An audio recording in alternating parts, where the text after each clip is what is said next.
faith is very, very important. Kasi ito yung gagamitin natin para makuha natin lahat ng dinidesire ng puso natin. Okay? Kailangan mong panampalatayanan. Tama ba? Ang aking Tagalog. Lahat ibinigay na, sabi. Okay? Sa 2 Peter, binigay na lahat. Okay? All things were freely given to us. All we have to do is to have that faith. Kailangan mong panampalatayanan. Kahit saan ka pumunta, kahit anong gusto mong makuha sa isang bagay, kahit anong ninanais mo, kailangan mong paniwalaan na pwede mo siyang makuha. Hindi ka lang basta gagawa. Una, iisipin mo muna, gusto ko to. At gagawa ka ng paraan para makuha mo to. Yung paggawa mo ng paraan, kasama doon, yung pananampalataya, kaya mo maabot lahat. Okay. When we were young, tandaan natin to, magbalik tanaw tayo, kung tayo mga bata pa, naalala niyo ba yung mga parents natin, o yung mga kuya o ate, kung meron tayo, o yung mga mas matatanda sa atin, ang palaging, yung kung paano tayo tinitrick sa mga bagay-bagay, naalala niyo ba yun? O sige, magpapakabait ka ngayon. Pag uwi ko mamaya, dadalang kita ng chocolates. Sige, pag mabait ka ngayon, dadalang kita ng laruan pag uwi mo. O kaya, may inutos si nanay, o si tatay kay kuya, at sabi ni kuya sa'yo, sige, di ba gusto mo tong ano ko? Yung laruan ko, papahiram ko sa'yo yan. Tapos, ikaw naman, sige. Pero, gawin mo muna yung utos ni nanay ko lang bumili ng suka. Tapos, ikaw na, bibigay ko sa'yo pagtapos. Naalala, sinong dumaan sa ganyang klase? Yung nauutusan. Yung para sabihin natin, nauuto. Nauuto ka ni Jay. Si Joey daw, nauuto ni Jay. Okay. So, sinong dumaan sa gano'n? Naalala niyo yung time na ganyan? Na palagi kang sinasabihin, sige na, gawin mo to. Pag ginawa mo, bibigyan kita. Pag mabait ka ngayon, bibigyan kita. Sino nakakaalala niyo mga panahon na yan? Hindi niyo napagdaanan yan? Walang binibigay. Okay, yun nga eh. Tama ka doon. Okay? When they ask, okay, I'm going to give you this, that, anything you want, whatever you want, just to persuade us to do something. Okay? Dumarating tayo sa punto, nung tayo mga bata, inutusan tayo, gawin mo to. Kahit minsan hindi matutuloy, ikaw, paniwala ka na may positibong mangyayari. Okay? Nung bata ka, yun yung mga panahon na tayo ay walang muwang sa kahit ano. Ang alam mo lang, itong taong kilala ko na malapit sa akin, na alam kong nagmamahal sa akin, pag sinabi niya, bibigay niya sa akin. Sa bata, ganun. Kahit yung matanda, hindi nagbibigay, kahit si nanay o si tatay, sabihin niya, sige, bibigyan kita, pero pag uwi niya, wala siyang dala. Then, sasama loob mo.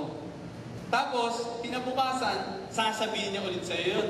Sige, pag ano, pasensya na, pero dadalang kita pag ganito ka ulit. Okay? Ang mangyayari na naman, ikaw, sige lang, gagawin mo pa rin yung sinasabi sa atin. Okay? That's a childlike faith. Naniniwala ka sa mura mong edad na mayroong magandang mangyayari pag sinabi ng taong mahal mo. Whether it's your tatay, your nanay, your brother, your kuya, or your tiya, o chong, si chan. Okay?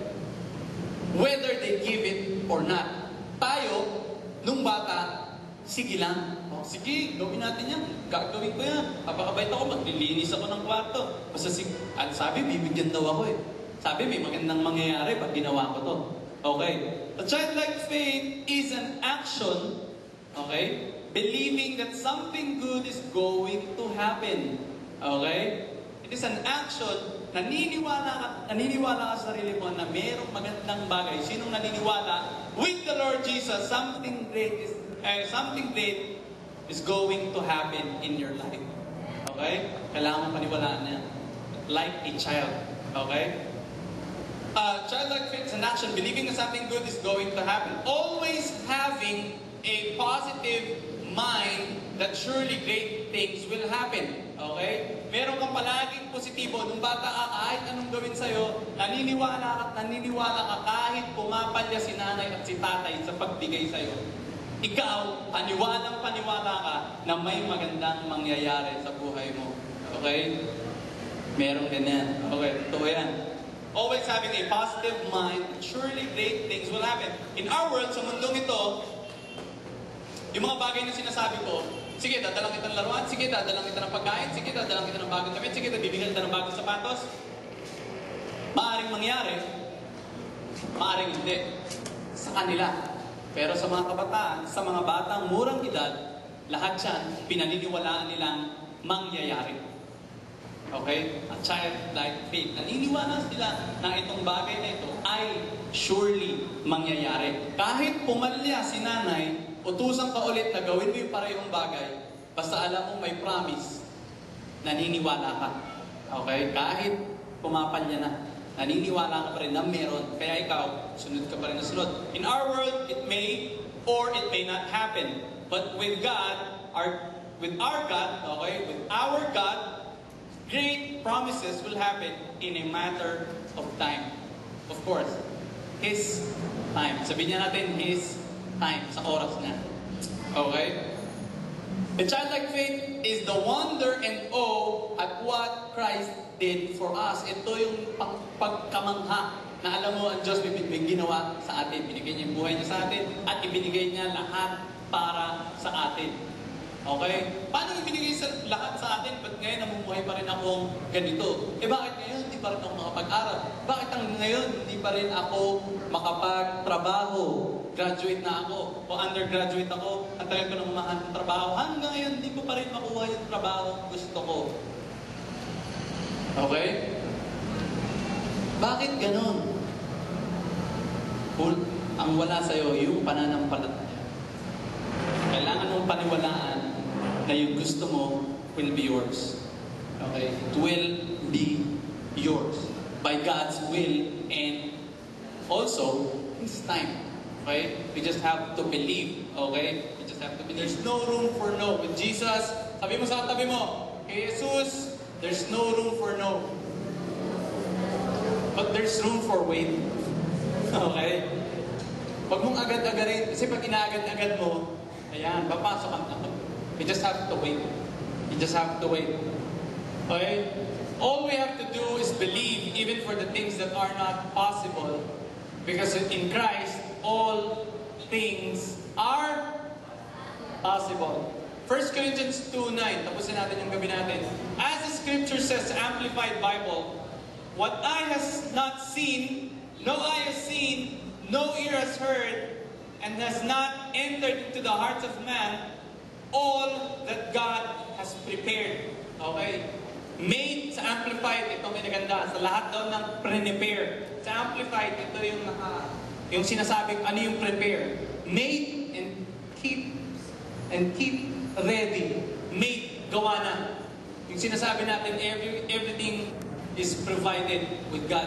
Sabi sa Amplified dito, sabi niya, naka-enclose dito, yung God has prepared. Ibig sabihin, gawa na at hinihintay na lang na maibigay sa atin.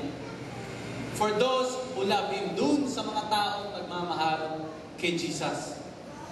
Okay? Lahat naka-prepare na. Hindi mo nakikita ng mata at hindi nakikita, hindi kayang ifatong ng isipan. Okay? Pero God has stored great things for you and me. For the whole unified generation and for all people. Kailangan nga natin dito, pakilala natin sa kanila na ang Diyos natin mabuti. Kaya ba natin gawin yan? Unified generation, kaya ba natin gawin yan? Pakilala natin sa mga mahal natin sa buhay na God is a giver. God is a generous giver. He wants us to be blessed. Okay?